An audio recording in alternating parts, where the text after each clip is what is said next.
Good morning everyone, welcome to my coaching tip today, Tuesday the 14th of April. We're inside because we tried to again do this outside today. Now there are strimmers again and mowers and all sorts of things going on, which is fair enough. So we've come inside. It's not quite as ideal for doing what we want to do, but we've set up some sort of contraption here to try and show the plane that we talked about in the last video. Hope you had a great Easter. The weather was glorious over the 3 of the 4 days anyway. Obviously with all the restrictions it was a surreal Easter this year, but I hope you made the most of it and that you were all safe and well. We don't have a deal of the day today, but just to say that my newsletter is going out tomorrow, in that there are lots of products that we're selling. There are quizzes, there is up-to-date personal news, there's a word search to keep you busy, there's lots in it. If you're not on my database and you would like to receive it, please contact me at mikehenningolf@gmail.com, but also on the bottom of the video you'll see in the caption as well that my email address is there. So if you want to reply to that, I will forward then the email on to you with the newsletter attached. Okay, so last time we talked about the plane of the swing, and I explained that the plane, because we're bent over at address, is an inverted circle. It's an arc that we swing the club back and down on. I brought it inside. The other day we had the stick in the garden at an angle, the same angle as the shaft that when I addressed the ball, but obviously I've done something a little bit Heath Robinson here by putting it in the end of a watering can, so it basically does the same thing. What we talked about, or what I showed you last time, was that halfway back we want the shaft of the club to be parallel to the target line. At that point it should begin to hit the plane line, which is at about 45-degree angle, and as the club begins to track up, the shaft now works in a parallel line to that original plane line. So the butt of the club, this end of the club, is pointing down that plane line.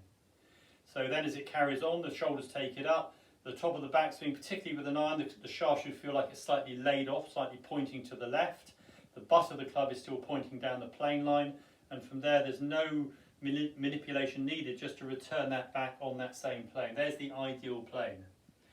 Now when we look at top players, yes, of course some of them swing it beautifully on plane. Justin Rose, Molinari, we could go on and on and on, but there are also many of them who do not swing it on plane. And we can swing the arm, or the arms, on a steep plane, so the arms are now working outside of the plane line, but the shaft is now working on a flatter plane.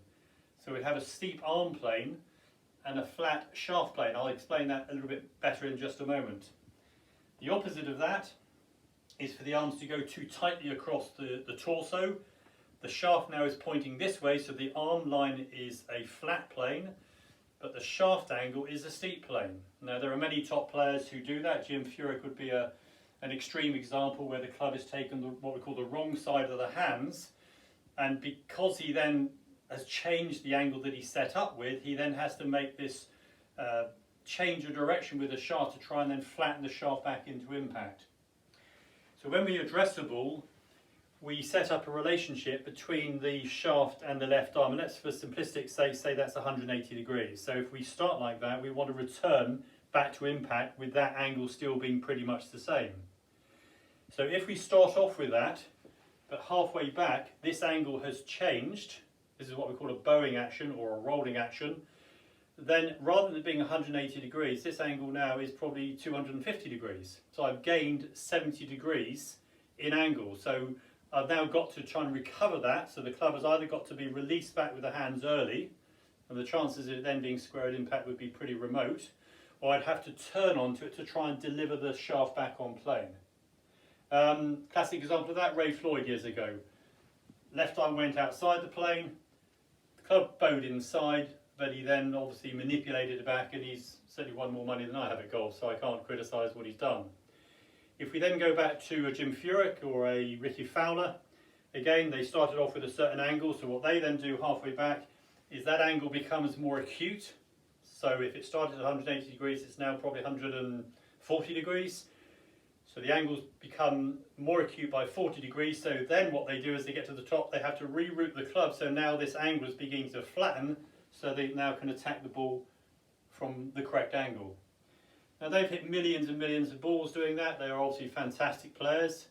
Perhaps they might have been better players had they not had to make this manipulation of the shaft. One really good drill for you that you can do at home or in the garden is to use what we call a split-handed grip. So if I separate my hands down the grip, okay, and adopt my posture, I get a much better awareness now as I go back, whether halfway back those hands are still parallel to each other. If I bowed the club, where now they're at an angle, it feels really odd and feels onerous to do that. And if I go the other way and the angle becomes more acute, it also feels uncomfortable.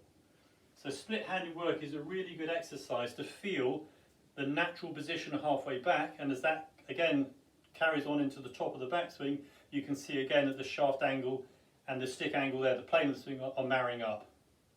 So the plane of the swing is quite a complex issue. I've really just touched around the surfaces of it today, but it's something that you can use a mirror. You can set this up in the garden. Well, even this I've set up in the house today, and you can work at this for a few minutes a day while we're all in this situation. So that pretty much ends it. Just a very quick hello today to Colin and Jill. They were meant to have a lesson today down at Worthing, but of course we can't. They're about a 5-iron from here, just up the road. Hope you're both practicing. And also to another customer of mine, Christina, who was flying over from the Caribbean, not specifically to have a lesson, but to see her parents who live in Sussex, and she was meant to have a lesson today as well. So sorry I can't be with any of you today this morning down in our normal facility, but hopefully we'll get together very soon. Have a great day everyone, keep well, keep happy, bye.